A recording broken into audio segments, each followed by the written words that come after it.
नमस्कार, मैं डॉक्टर पूर्णिमा मिश्रा, सहायक प्राध्यापक अर्थशास्त्र, शासकीय जय योगानंदम छत्तीसगढ़ महाविद्यालय रायपुर में पदस्थ हूँ। मेरे व्याख्यान में आप सभी का स्वागत है। आज मैं विलियमसन के प्रबंधकीय विवेक सिद्धांत पर प्रकाश डालने जा रही हूँ। आप सभी की जानकारी के लिए मैं बता दूं कि ओलिवर ई विलियमसन जी को 2009 में नोबेल प्राइज प्राप्त हुआ था इकोनॉमिक्स में। उस समय आपकी उम्र 76 थी और आप यूनिवर्सिटी ऑफ कैलिफोर्निया बर्कली में अर्थशास्त्र के प्राध्यापक के रूप में कार्यरत थे। आज वो हमारे बीच नहीं है। पिछले ही सप्ताह 21 मई 2020 दिन गुरुवार को आपका स्वर्गवास हो चुका। आप निमोनिया से ग्रसित थे। चलिए शुरू करते हैं हम इंट्रोडक्शन से। प्रबंधकीय सिद्धांत व्यावसायिक फर्मों की कार्यप्रणाली से संबंधित लाभ अधिकतम करने की परिकल्पना की वैधता को स्वीकार नहीं करते।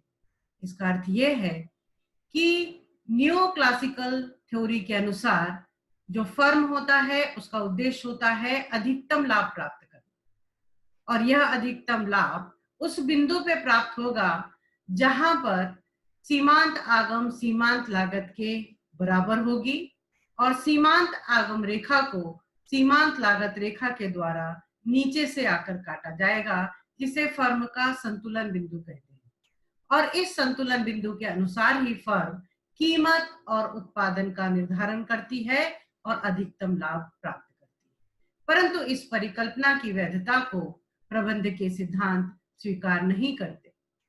व्यवहारिक रूप से यह देखा गया कि फर्म सीमांत आगम और सीमांत लागत की गणना भी नहीं करते और कई फर्मों को यह पता ही नहीं कि सीमांत आगम और सीमांत लागत क्या है, इसका कुछ भी ज्ञान नहीं। आज आधुनिक फर्में कीमत और उत्पादन के संबंध में जो भी निर्णय लेती हैं वे उस फर्म के प्रबंधक करते हैं। यानी प्रबंधक कीमत, उत्पादन तथा बिक्री इत्यादि से संबंधित निर्णय करते हैं और यह निर्णय स्वहित से प्रेरित होते हैं। इस प्रकार आधुनिक फर्में प्रबंधकों के द्वारा चलाई जाती हैं और शेयर होल्डर जो होते हैं वे इस आधुनिक फर्म के मालिक होते हैं और इन मालिकों का प्रबंधक पर नियंत्रण होता है और प्रबंधक के संबंध में वे निर्णय लेते हैं। इस प्रकार बड़ी आधुनिक फर्में में दो अलग अलग समूह होते हैं। एक समूह होता है शेयर धारकों का और दूसरा समूह होता है प्रबंधकों का।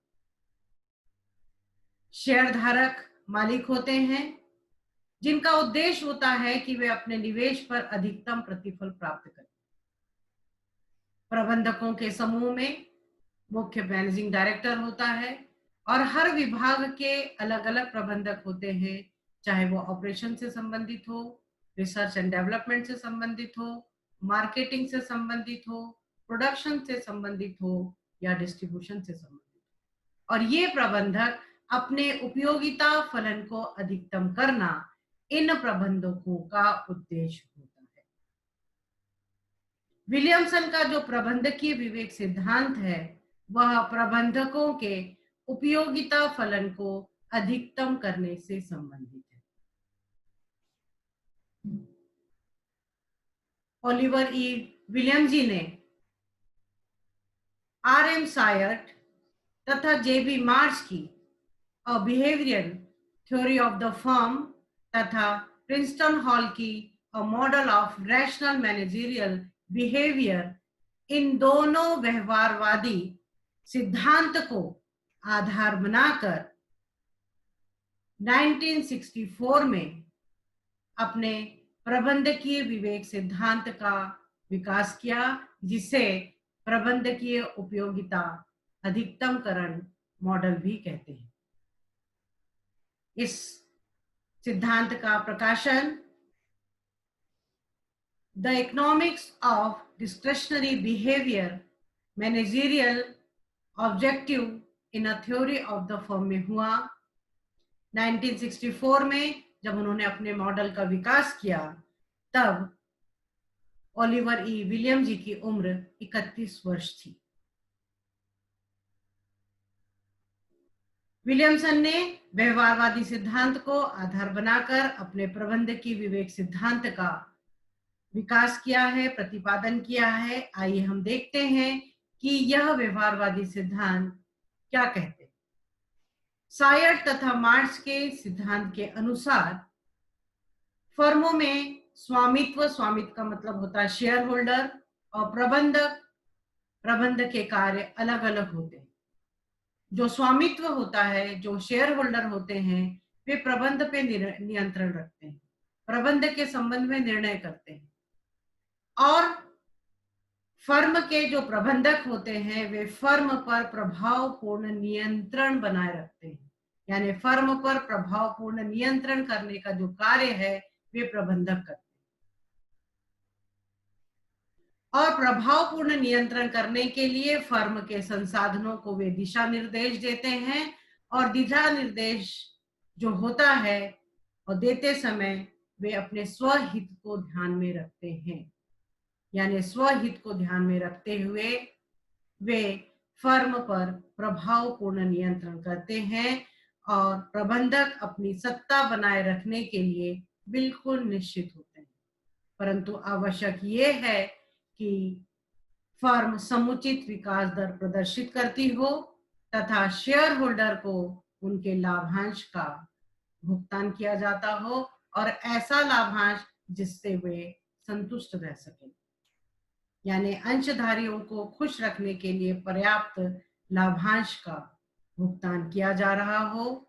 समुचित विकास दर फर्म प्रदर्शित करती हो तो प्रबंधक प्रभावपूर्ण ढंग से फर्म का नियंत्रण करते हैं। आइए अब हम शुरू करते हैं विलियमसन के प्रबंधकीय विवेक मॉडल को। श्री विलियमसन ने अपने इस मॉडल में बताया कि एक प्रबंधक को फर्म से जो वेतन मिलता है या जो अन्य मौद्रिक क्षतिपूर्तियां मिलती हैं, वे उसके निजी व्यय और जीवन स्तर को निर्धारित करती हैं।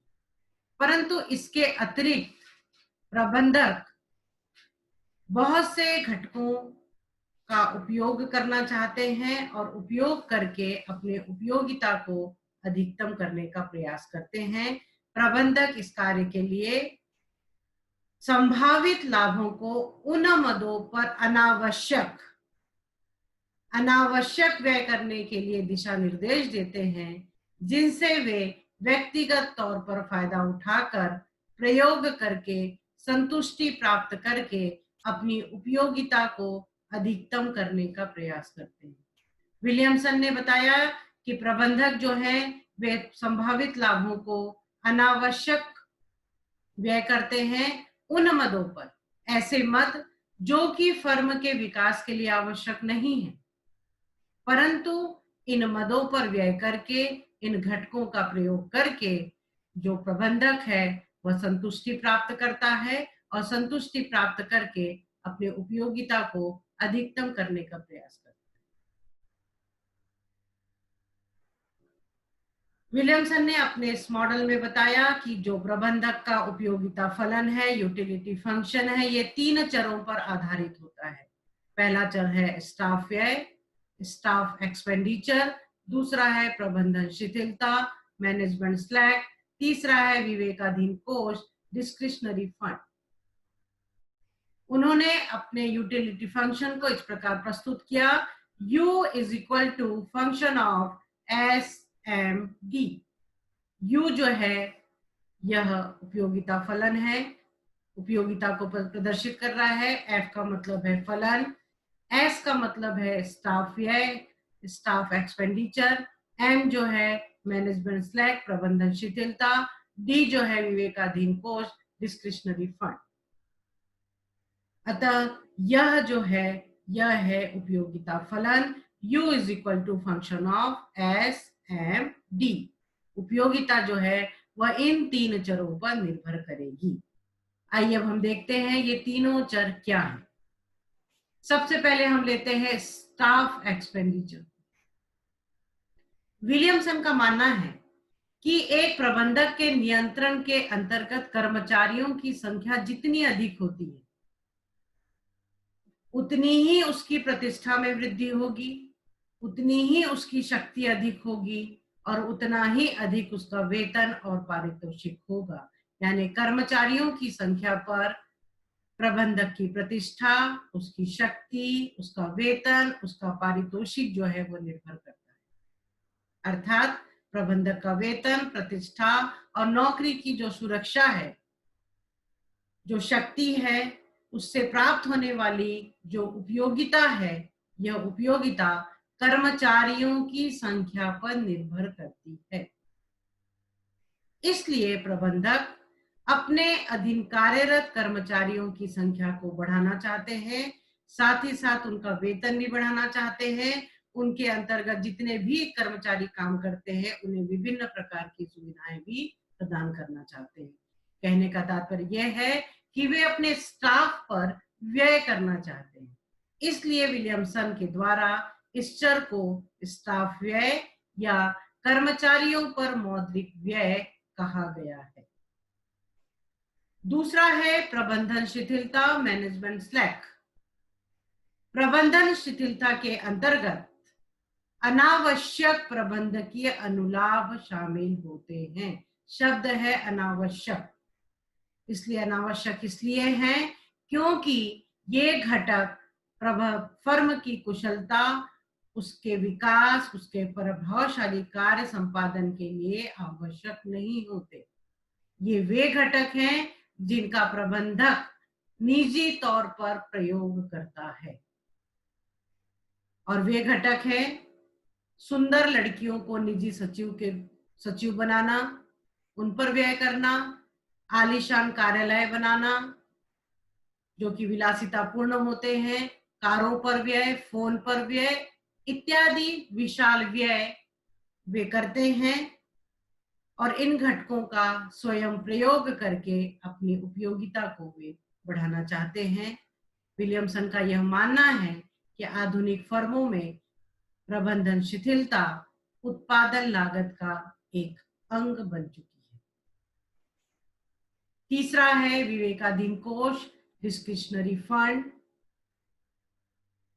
विवेकाधीन कोष के अंतर्गत वे लाभ तथा निवेश की राशि आती है यदि टोटल रेवेन्यू में टैक्स और शेयर होल्डर के लाभांश को निकाल दें तो जो शेष बचता है, इस राशि का प्रयोग जो प्रबंधक है वह फर्म के प्रभावी नियंत्रण के लिए करता है। आइए हम देखते हैं कि विवेकाधीन कोष का व्यय प्रबंधक किन क्षेत्रों में करता है। पहला है, इस कोष के माध्यम से प्रबंधक कंपनी के लिए नए प्रोजेक्ट लॉन्च करता है, नए प्रोजेक्ट पर वह निवेश करता है। फर्म की भविष्य की वृद्धि की दर को निर्धारित करने के लिए जिन मदों पर खर्च आवश्यक होते हैं उस पर व्यय करता है। तीसरा है कि चालू कंपनी यानी वर्तमान समय में, करंट समय में जो परियोजना शुरू है, यदि वे आवश्यक हैं तो उनको बढ़ाने के लिए वह उन पर व्यय करता है। यानी प्रोजेक्ट को बढ़ाने के लिए वह उस पर आवश्यक मदों पर व्यय करता है। ये जो तीनों व्यय हैं, या हम कहें कि विवेकाधीन विनियोग व्यय की जो मात्रा है, यह प्रबंधक की सूझबूझ पर निर्भर करती है। प्रबंधक अपने विवेक के माध्यम से ही नए प्रोजेक्ट लॉन्च करता है, फर्म की भविष्य वृद्धि की दर को निर्धारित करता है, पुराने प्रोजेक्ट को विशाल करने के लिए उस पर व्यय करता है। मुख्य रूप से मुख्य बात यह है यहाँ पर कि यदि फर्म के अस्तित्व को कायम करने के लिए पूंजीगत यंत्रों का प्रतिस्थापन करना है, पुरानी खराब यंत्रों का, मशीनों का प्रतिस्थापन करना है, तो ये आर्थिक व्यय विवेकाधीन कोष में शामिल नहीं होते। इस प्रकार हमने देखा कि जो प्रबंधक का जो उपयोगिता फलन है वो 3 घटकों पर आधारित होता है: स्टाफ व्यय, प्रबंधन शिथिलता और विवेकाधीन कोष। विलियमसन के अनुसार एसएमडी उपयोगिता को निर्धारित करने वाले निर्णय चक्र धनात्मक उपयोगिता प्रदान करते हैं। यानी स्टाफ व्यय पर यदि व्यय किया जाए, प्रबंधन शिथिलता पर व्यय किया जाए, विवेकाधीन कोष को बढ़ाया जाए, इन तीनों पर होने वाली वृद्धि, व्ययों की जो वृद्धि है वो उपयोगिता को बढ़ाएगी। और ये तीनों व्यय जो हैं ये हमेशा धनात्मक उपयोगिता प्रदान करते हैं।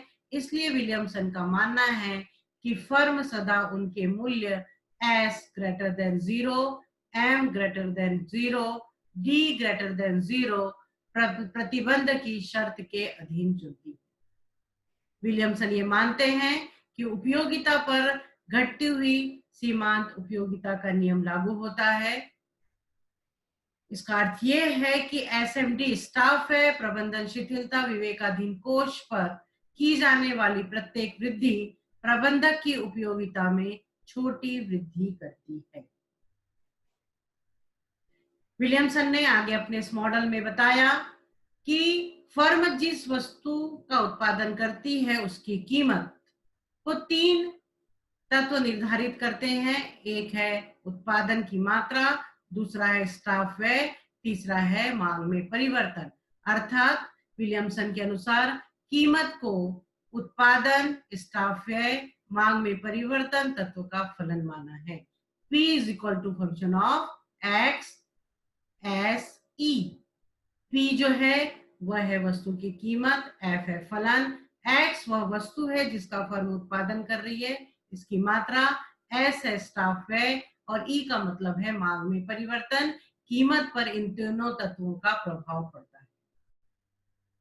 विलियमसन ने आगे बताया कि यह जो संबंध है P is equal to function of X S E निम्नलिखित प्रतिबंध के शर्त के अधीन है,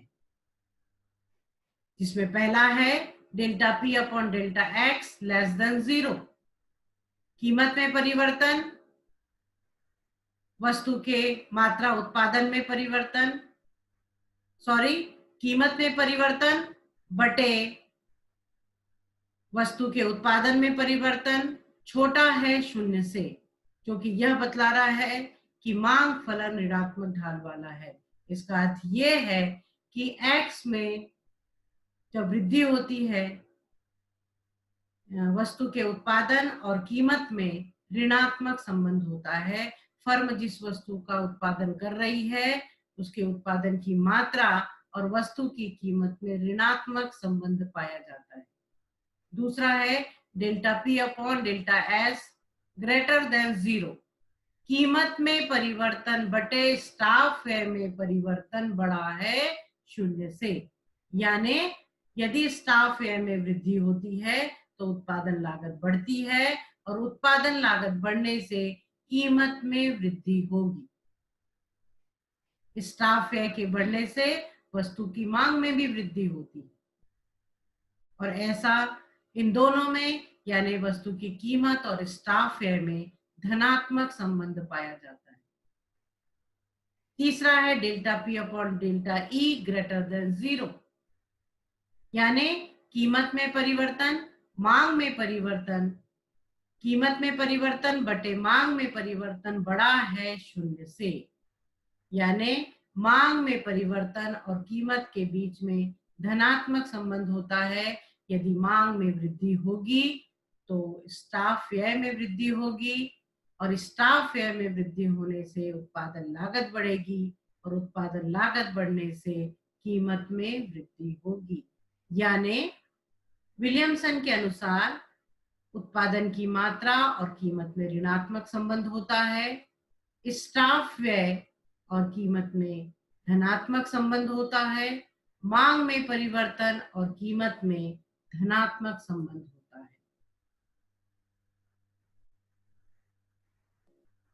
है। एक्स की मांग और कीमत में ऋणात्मक संबंध जो कि अभी मैंने आपको बतलाया। P तथा S और E के साथ धनात्मक संबंध, यानी कीमत का स्टाफ व्यय और मांग में परिवर्तन के साथ धनात्मक संबंध होता है। यानी विलियमसन ये बताना चाह रहे हैं कि यदि वस्तु की मांग बढ़ती है, फर्म जिस वस्तु का उत्पादन कर रही है, यदि उसकी मांग बढ़ती है तो उत्पादन बढ़ेगा, और उत्पादन बढ़ाने के लिए स्टाफ व्यय बढ़ेगा, कर्मचारियों की संख्या बढ़ेगी, स्टाफ व्यय बढ़ेगा, और स्टाफ व्यय बढ़ने से उत्पादन लागत बढ़ेगी, और उस उत्पादन लागत बढ़ने से कीमत में वृद्धि होगी। अपने इस मॉडल में विलियमसन ने 4 प्रकार के लाभों का वर्णन किया है, जिसमें पहला है एक्चुअल प्रॉफिट, वास्तविक लाभ, रिपोर्टेड प्रॉफिट। तीसरा है मिनिमम प्रॉफिट, न्यूनतम लाभ। चौथा है डिस्क्रिशनरी प्रॉफिट, विवेकाधीन लाभ। 4 प्रकार के लाभ हुए, actual profit, reported profit, minimum profit और डिस्क्रिशनरी प्रॉफिट। आइए हम देखते हैं कि वास्तविक लाभ की गणना किस प्रकार की जाती है विलियमसन के अनुसार। पहला वास्तविक लाभ, जिसे उन्होंने अपने मॉडल में पाई ए के द्वारा प्रस्तुत किया, और उन्हें बताया कि pi A is equal to R minus C minus S. Pi A का मतलब है वास्तविक लाभ, आर का मतलब है रेवेन्यू, कुल आगम, सी का मतलब है टोटल प्रोडक्शन कॉस्ट, कुल उत्पादन लागत, और एस का मतलब है स्टाफ एक्सपेंडिचर। यानी टोटल रेवेन्यू में से कुल आगम में यदि हम कुल उत्पादन लागत को घटा दें और इसमें हम स्टाफ व्यय को भी घटा दें, तो जो शेष राशि बचती है वह होगी वास्तविक लाभ, पाई ए। दूसरा है रिपोर्टेड प्रॉफिट, और इस रिपोर्टेड प्रॉफिट को उन्होंने अपने मॉडल में पाई आर के द्वारा प्रस्तुत किया है, और उन्होंने बताया है इसकी गणना करने के लिए यदि पाई ए वास्तविक लाभ में से यदि हम मैनेजमेंट स्लैक एम को यदि घटा दें, तो जो राशि बचेगी वह होगी रिपोर्टेड प्रॉफिट। दूसरे रूप में हम कह सकते हैं कि कुल आगम में यदि कुल उत्पादन लागत को घटा दें, और यदि इसमें से हम स्टाफ व्यय को घटा दें और उसमें फिर हम मैनेजमेंट स्लैक को घटा दें, तो जो शेष राशि बचेगी वह होगी reported profit. Total revenue minus total production cost minus staff expenditure and minus management slack.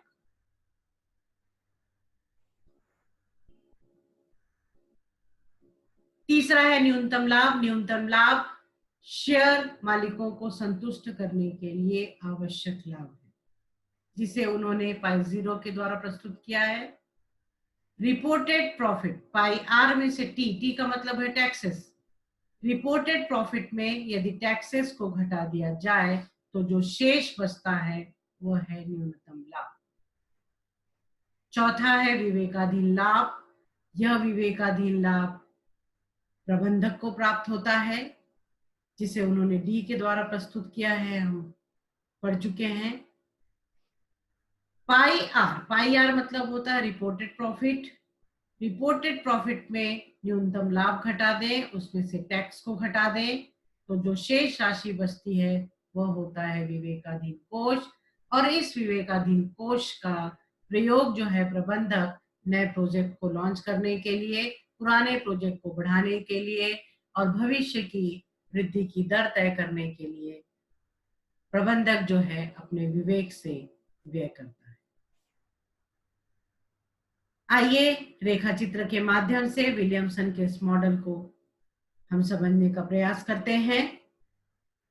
O Y अक्ष पर प्रॉफिट प्रदर्शित है, लाभ प्रदर्शित है। ओ एक्स अक्ष पर स्टाफ एक्सपेंडिचर या स्टाफ व्यय प्रदर्शित है। ओडी का मतलब है विवेकाधीन लाभ। एफ सी जो यह वक्र है, यह वक्र को संभावना वक्र कहते हैं, इसको लाभ स्टाफ वक्र भी कहते हैं। इस वक्र के जो विभिन्न बिंदु हैं वे लाभ और स्टाफ व्यय के विभिन्न संयोगों को प्रदर्शित करते हैं। इस चित्र में और दो रेखाएं प्रदर्शित हैं, एक है UU1 और UU2। यह प्रबंधक के उपयोगिता वक्र है। और इस उपयोगिता वक्र के जो विभिन्न बिंदु हैं, ये विवेकाधीन लाभ और स्टाफ व्यय के विभिन्न संयोगों को व्यक्त करते हैं। इस चित्र में संभावना वक्र के पी बिंदु पर लाभ की अधिकतम मात्रा प्रदर्शित है और इस बिंदु पर स्टाफ व्यय है OS। विलियमसन ने बताया कि फर्म को इष्टतम स्थिति उस बिंदु पे प्राप्त होगी जहां पे संभावना वक्र को उपयोगिता वक्र स्पर्श करेगा। वह बिंदु है M बिंदु पर FC संभावना वक्र को UU2 उपयोगिता वक्र स्पर्श कर रहा है। इस वक्र पर स्टाफ एक्सपेंडिचर है OS1 और लाभ है S1M। विलियमसन ने यह बताने का प्रयास किया कि SS1 स्टाफ एक्सपेंडिचर में वृद्धि करके जो प्रबंधक हैं वे अपनी उपयोगिता को अधिकतम करते हैं, साथ ही पर्याप्त लाभ प्रदान करके वे शेयर होल्डर को भी संतुष्ट करते हैं और शेयर होल्डर को संतुष्ट करके अधिकतम उपयोगिता प्राप्त करके फर्म को विकास की राह की ओर अग्रसर करते हैं।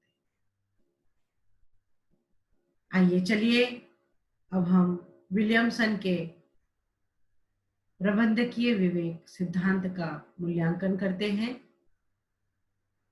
विलियमसन का जो उपयोगिता अधिकतमकरण मॉडल है, प्रबंधकीय विवेक सिद्धांत है, यह अन्य प्रबंधकीय सिद्धांत में ज्यादा वास्तविक माना जाता है। अनुभविक तौर पर यह देखा गया कि जो प्रबंधक हैं वे इन विभिन्न घटकों पर व्यय करके अपने उपयोगिता को अधिकतम करने का प्रयास करते हैं। इनका वो उपभोग करते हैं और उपभोग करके संतुष्टि के स्तर को बढ़ाते हैं, उपयोगिता को अधिकतम करते हैं।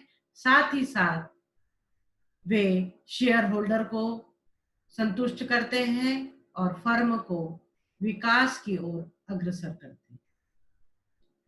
दूसरी मुख्य बात यह है इस सिद्धांत की कि विक्रय अधिकतमकरण को विलियमसन ने प्रबंधक का एक साधन माना है और इस साधन की सहायता से वे कर्मचारियों की संख्या और उनकी आय को बढ़ाने का प्रयास करते हैं। आइए चलिए हम इसकी वीकनेस पर प्रभाव डालते हैं, इनकी कमियों को देखते हैं कि क्या कमियां हैं।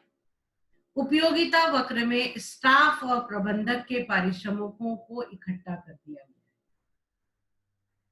प्रबंधक के गैर तथा आर्थिक लाभों को मिला देने से उपयोगिता फलन अस्पष्ट बन जाता है। यानी प्रबंधक को जो गैर आर्थिक लाभ प्राप्त हो रहे हैं और जो आर्थिक लाभ प्राप्त हो रहे हैं, इन दोनों को एक साथ मिला देने पर यह उपयोगिता फलन अस्पष्ट बन जाता है, ऐसा कुछ अर्थशास्त्रियों का मानना है। दूसरा कि यह सिद्धांत अल्पाधिकार बाजार में फर्मों की जो परस्पर निर्भरता होती है, अल्पाधिकार की जो स्पर्धा होती है, इस पर विचार नहीं करता। साथ ही यह सिद्धांत अल्पाधिकार बाजार में कीमत और उत्पादन का निर्धारण किस प्रकार होगा, इसका भी निर्णय करने के लिए यह असमर्थ है, न वो इसकी व्याख्या करता है। यह सिद्धांत केवल उन घटकों पर आधारित है जिन घटकों का उपयोग करके एक प्रबंधक अपनी उपयोगिता को अधिकतम करता है। हॉकिंस का यह मानना है कि अर्थशास्त्री विलियमसन के प्रबंधकीय विवेक सिद्धांत को आगे बढ़ाने के इच्छुक नहीं है, क्योंकि उनका यह मानना है अर्थशास्त्रियों का कि विलियमसन ने लाभ, बिक्री, उत्पादन वृद्धि, कर्मचारियों की संख्या, आलीशान ऑफिस, सुंदर निजी सचिव, कार, टेलीफोन इत्यादि घटक जिनका उपयोग उद्योग के प्रबंधक करते हैं, इन सभी घटकों को एक ही मॉडल में समाप्त कर दिया, और वह भी ऐसे मॉडल में जो कि सुनिश्चित परिणाम देने में असमर्थ है। परंतु सिल्वर्सन का यह मानना है कि विलियमसन ने अपने इस प्रबंधकीय विवेक मॉडल में सीमांतवाद को प्रबंधकवाद में इस प्रकार मिला दिया कि एक ही फॉर्मूला में मुद्रा लाभ और प्रबंधकीय लक्ष्य एकीकृत हो गए। इस कारण यह सिद्धांत अन्य प्रबंधकीय सिद्धांत में अपना महत्वपूर्ण स्थान रखता है। धन्यवाद।